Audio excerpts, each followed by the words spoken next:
a report came out. The Commissioner of Social Security, the previous Commissioner of Social Security, Martin O'Malley, he was in front of Congress and he was talking about the fact that Social Security was at a 50-year low in terms of staffing. And because of that, because people are having to wait way too long to get their disability claims decided, he says that 30,000 people died in 2023 while waiting for disability decisions. That is 100% completely unacceptable. And why is that? Is because Social Security just doesn't have the staff. They have been gutted and they've been begging Congress for an updated computer system. Congress refuses to provide Social Security the resources it needs. And because of that, this is the things that happen. And unfortunately, this is going to get a lot worse because, this was 50-year low. And now we've got 12, 15, 20% of the Social Security staff being, voluntold to leave the premises. And so we're probably at probably the lowest low since 1935 in terms of staffing. At the same time, we've got the baby boomers, 70 million Americans, born between 1946 and 1964. So if you know anybody on disability, please reach out to those people. If people are filing for disability, I did a series of, let me throw this up here. It's going to be in my face, but I did a series of videos on filing for disability, common mistakes, insider guide. So make sure you watch that and share with people filing for disability. And one of the things I want to impress upon people is, yes, it's difficult to get disability. It takes forever, unfortunately. Social Security defines disability as the inability to work and based on a disability that lasts 12 months or longer. Too many people are repeating this internet myth about everybody's denied the first time. That is 100% incorrect. I'm sure there's a lot of people here that were approved the first time. I've taken hundreds of thousands of disability claims, and many were approved the first time. Some were approved the same day or the next day.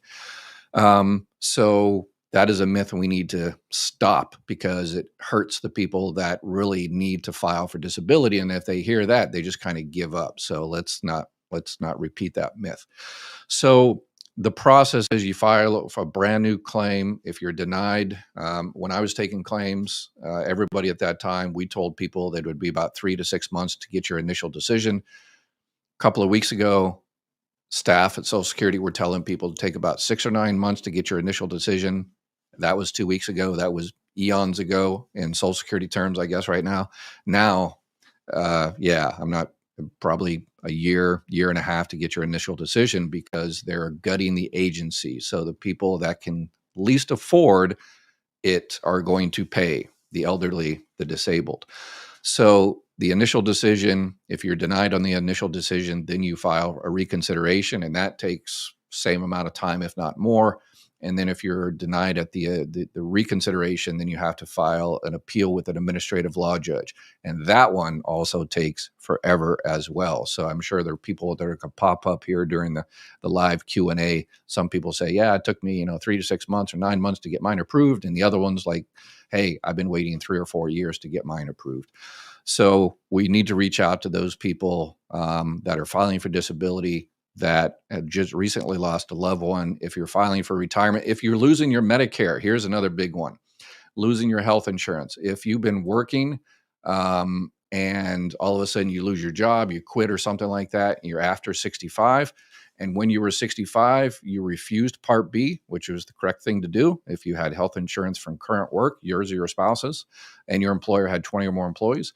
But if you refuse Part B and now you're 66, 67, 70, or whatever the case may be, and you lose your job, you have to sign up for Part B to avoid those penalties. And the problem now is it's going to take forever for them to process that because there's nobody in the local office to process that. So if you know you're going to lose your health insurance, in a couple of 3 months, then you should be okay. But if it's any sooner than that, then you just might be without health insurance for a month or 2 months until they get around to you and process your claim. So, and then this Q&A is also sponsored by Chapter Medicare. So this is also, there's a few more days in March. This is the open enrollment period, January, February, March. You can switch Medicare Advantage plans. If you can check your Medicare Advantage plan, if you're not sure whether the plan you chose for this year for the rest of the year is the one you wanted, whether you're not missing any money, your doctors are covered. You reach out to Chapter 100%. They can help you out and see if you're still in the best plan. And if you are, then it's a beautiful thing. And this is also the time you can switch from Medicare Advantage plans to a Medicare supplement plan. Return to original Medicare, get a Medicare supplement plan. If you probably have to go through health underwriting in most states, but now's the time to do it. You have until March 31st. After that, then if you're new to Medicare, if you move or something like that, then reach out to Chapter and they can help you out. So they are the ones that sponsor this live Q&A to help y'all with all things Social Security. Okay, let's go ahead and get into some of your questions. Let's see. I was receiving disability and now I turned 62. So yeah, I get that question this past December. Do I get a change in payout? No. If you're on disability and you turn 60, 62 or anything, no, nothing changes. You continue to get disability. A lot of people think, well, now do I go on retirement? No, if you're still disabled, you're still unable to work, you don't do anything. You continue to get your benefits. If you want to get off disability and go to regular retirement, then you're going to get a 30% cut in your check if you want to do that. Nobody does that. But anyway, what will happen is you're on disability is once you hit your full retirement age, 66 and 8 months or 67, then your disability automatically switches to regular retirement benefits. Most people don't even know the switch, don't even recognize the switch. Your check stays the same, your direct deposit stays the same, but you no longer have to do those CDRs and you no longer are limited to how much you can work. So let's see here. I'm 58 on disability. Should I file for Social Security? Okay, so I just answered pretty much that one. So no, you just keep on keeping on. So there's a few times in disability I talk about this. When you're 60 years old, if you're on disability, check to see if you're entitled to any surviving spouse benefits. When you're 62, you should check to see if you're entitled to spouse benefits. So I guess that's one thing you definitely need to do. But you don't need to switch to retirement on your own record. But if you're entitled to spouse benefits at 62, you can get those on top of your disability. And then when you hit 65, check to see if you really want to stay in that Medicare Advantage plan or you want to switch to a Medicare supplement plan. Because they can't deny you at 65. And then, as I mentioned, once you hit 67, then you're no longer on disability. Your spouse will turn 62 in April. If he needs to switch to regular Social Security as he is currently on SSD, when can he file for half of my Social Security, even if I am waiting until I turn 70 in 1.5 years? Okay, so he doesn't do anything right now. When you file for benefits, so you have to start receiving benefits for him to start receiving benefits on your record. So that is a consideration. So you're waiting till you're 70 years old because you want to get the full benefit amount. But take this into account that if you go ahead and file for benefits now, he's also going to get a check as well. So if you waiting 1.5 years is going to increase your benefits, $40 a month, but you're going to lose out in, $8,000 of checks for him, that might be a good idea to run those calculations and see whether you should just go ahead and pull the trigger now, start your benefits now so he can start receiving benefits on your record. So that's completely your decision. Yeah, so I think the online prompts are the ways scammers been getting in that does not really verifying who they're dealing with. Been getting in that. So yeah. The online system that the Social Security came up with last year, a couple of years now, is pretty good. Yeah, it's difficult to get in there to get us, to set up SSA.gov, my Social Security account, and it's difficult for a good reason to prevent other people from pretending to be you. But in terms of, okay, if you want to have a phone appointment because you don't have, internet, you can't work the internet or whatever the case may be, so we can set up a phone appointment. I've done hundreds of thousands of phone appointments, and for retirement claims and disability claims and survivor benefits, there's so many questions that are asked. when you first, they ask you your name and your social security number and the number holder of your spouse, and the social security number of your spouse. They ask you where you're born, your mother's maiden name, where you worked, what's your, all address, and there's so many things. So there are so few of those phone appointments that are, the money goes to the wrong place. It just, it's not really a problem. Does it happen sometimes? Yes, but it's not a big enough problem to warrant everybody now has to go down to the local social security office. There's other places. I pulled up the SSA OIG, the Office of Inspector General Fraud Report yesterday on my video, and that wasn't there. People working and not reporting their earnings, that was there. People in terms of early retirement and disability benefits, people on SSI moving, getting some type of inheritance or some other money coming in, that was there. If you're going to focus on real fraud and, real issues that's costing Social Security money, you go there. You don't make it difficult for everybody else to file for benefits. That's just a block of, that's just a complete block of your kind of benefits. Can you explain after EPE? I went over by $50 in September 24. I'm scared my benefits will stop. Okay. So EPE, that is the extended period of eligibility. So basically, this person, Chipper H2O, is receiving disability benefits. And then the first stage, it's called the trial work period. You're allowed to work as much as you want in that first 9 months just to see if you're able to work. And after that, you get into a 36-month extended period of eligibility. And every month you go over the SGA, the substantial gainful activity, then that month just stops. So the SGA, substantial gainful activity, for 2025 is $1,620. So it looks like you went over it in September in 2024. So you owe the Social Security Administration that month. That's it. So don't worry about it. Make sure you reach out to Social Security and tell them, because they don't know yet. And unless you've told them, you've reported your wages. Once they get the information from the IRS on how much you made last year, and if it doesn't turn out to be an aggregate for the entire year over SGA, then they probably won't mess with you. But just to be on the safe side, I would reach out to Social Security and say, hey, I'm still working.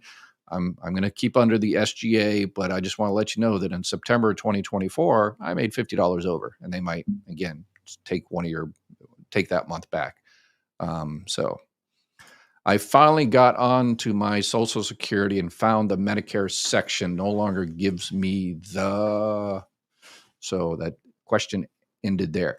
If you're having problem getting your Medicare card or something like that, if you're signing up for Part B, Chapter does have access to kind of a database through Medicare.gov, and they can go in there. And so if you've recently sent in your 564 and the 40B to sign up for, Part B of Medicare, after 65, and you're wondering whether it actually got there, you can reach out to Chapter and they can check the system and see. And then, again, if you want to talk also about covering all the gaps of original Medicare, they can definitely help you out. So why is SSA website not functioning? Yeah.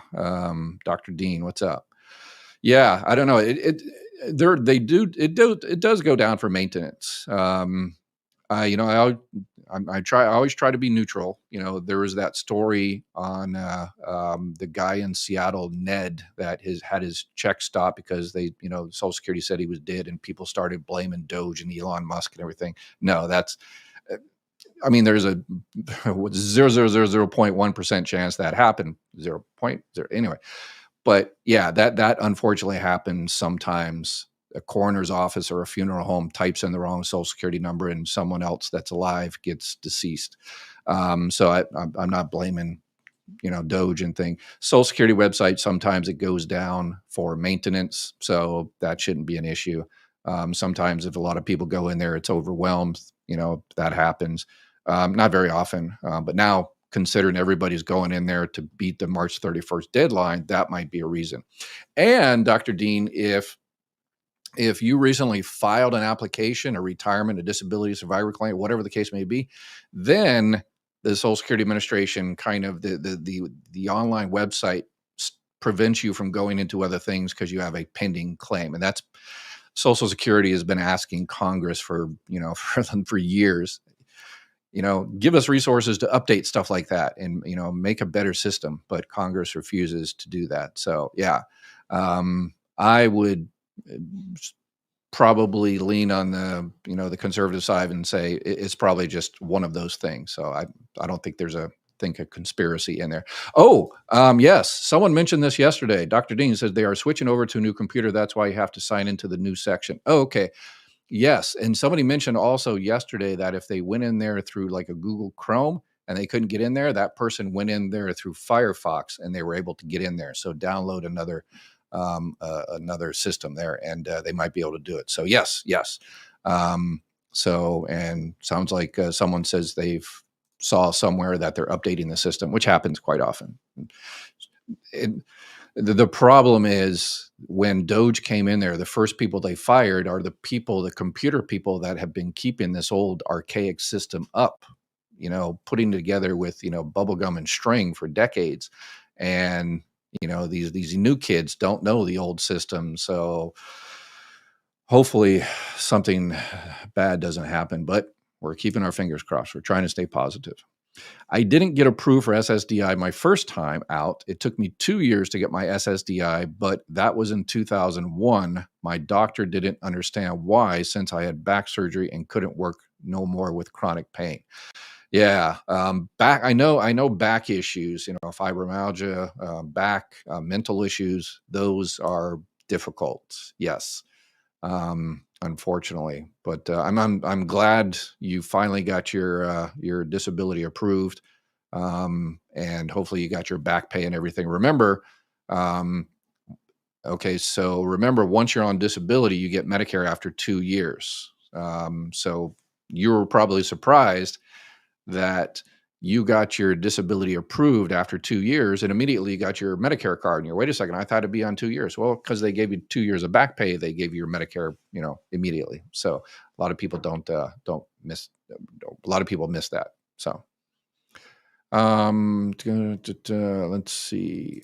The Social Security Fairness Act. I worked for the post office for 8 years. I was fired after an injury. I'm on SSDI. Would I qualify for an increase?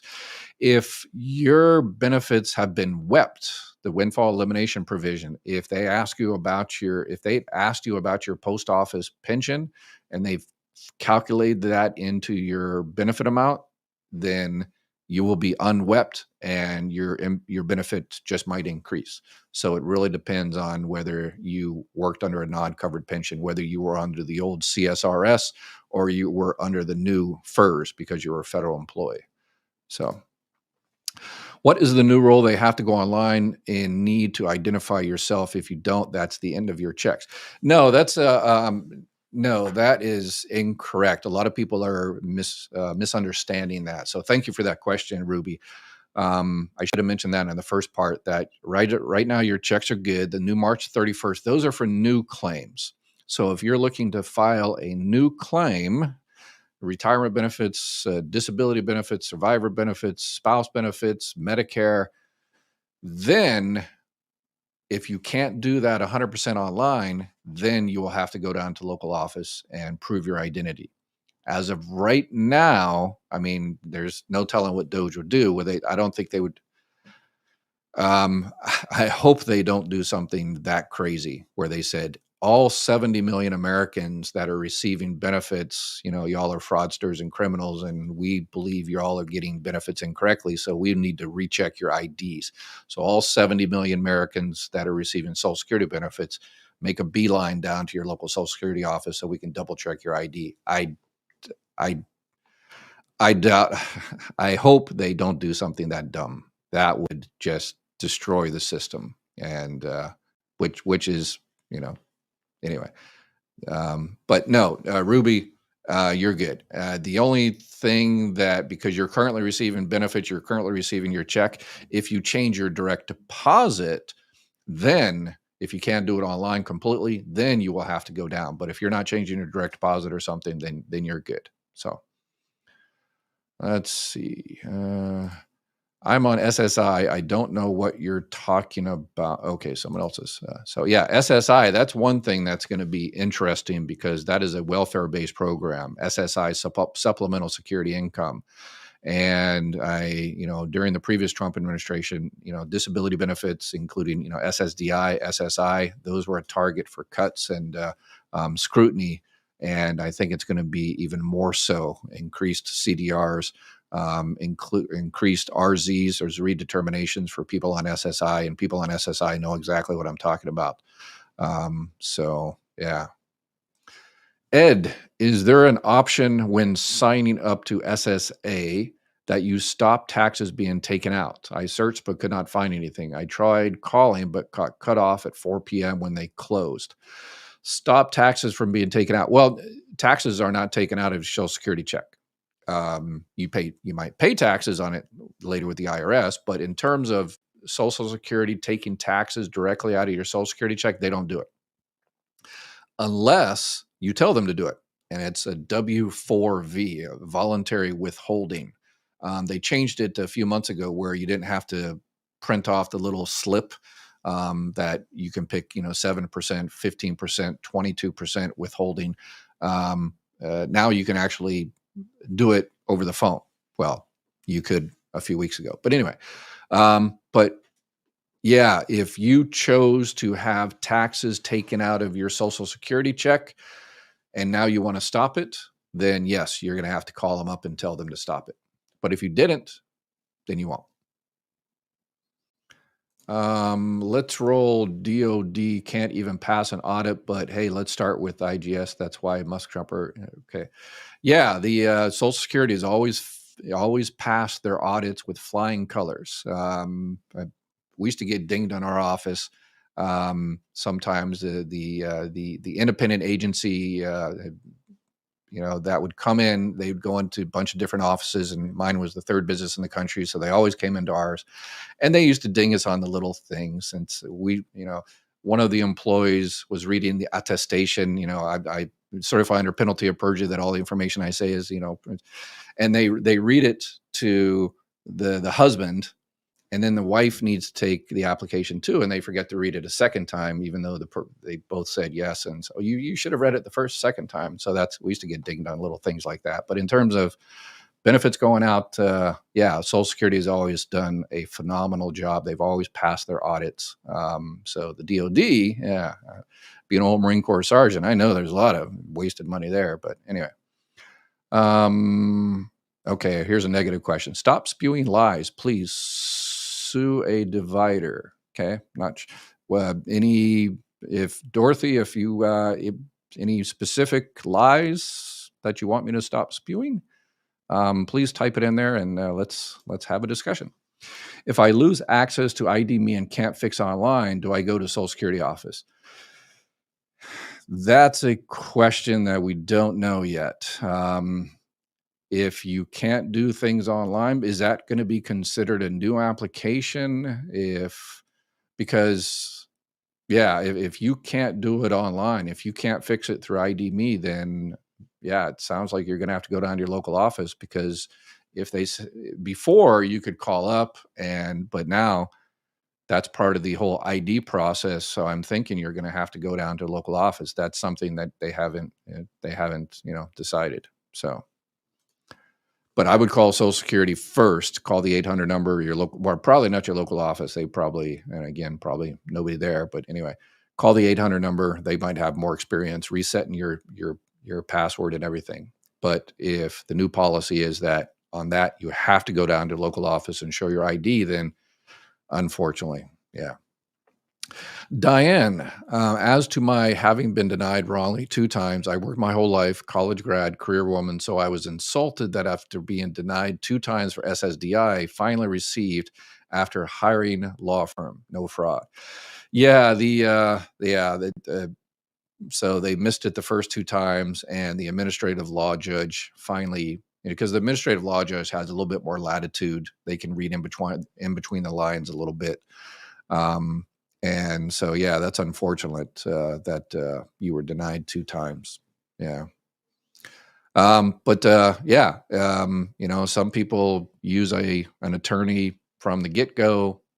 I myself, because the attorney will basically ask the same question as long as you fill out the application correctly and everything, and watch my videos, and I teach y'all how to do that. But little tips, tricks, and secrets. But yeah, um, that's unfortunate.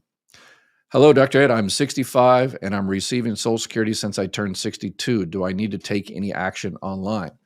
No, you should be receiving your Medicare card in the mail here pretty soon. If, about 100 days before you turn 65, if you haven't already. That's about the only thing you have to do at 65 is, you get your Medicare and then figure out how you're going to cover all the gaps, because there's a lot of gaps in Medicare. The big one is Part B, the co-insurance. So if you get a $100,000 Band-Aid, you have to pay $20,000 of it. So that's why people either get a Medicare supplement plan, which is the ones I always recommend looking at first, a Medicare supplement plan N or a G, and then Chapter can help you out and tell you what the differences are. And then if that's not for you, usually it's a budget issue, then you start looking at Medicare Advantage plans, what's available in your area. Oh, here's a Butch. My brother is basically homeless.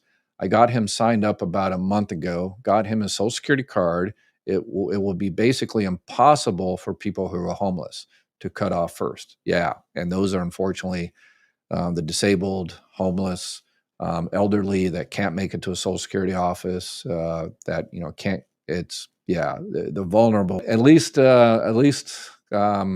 Butch, you're there for him. So we appreciate you taking care of your brother there. I'm sure it's a tough situation that you went down there and helped him out. But contact your local politician and say, hey, my brother's homeless and we need to get into the local office for X, Y, and Z to get this done. So hopefully they can help you out. Anytime if you're filing for disability or something like that, the Social Security has always expedited those.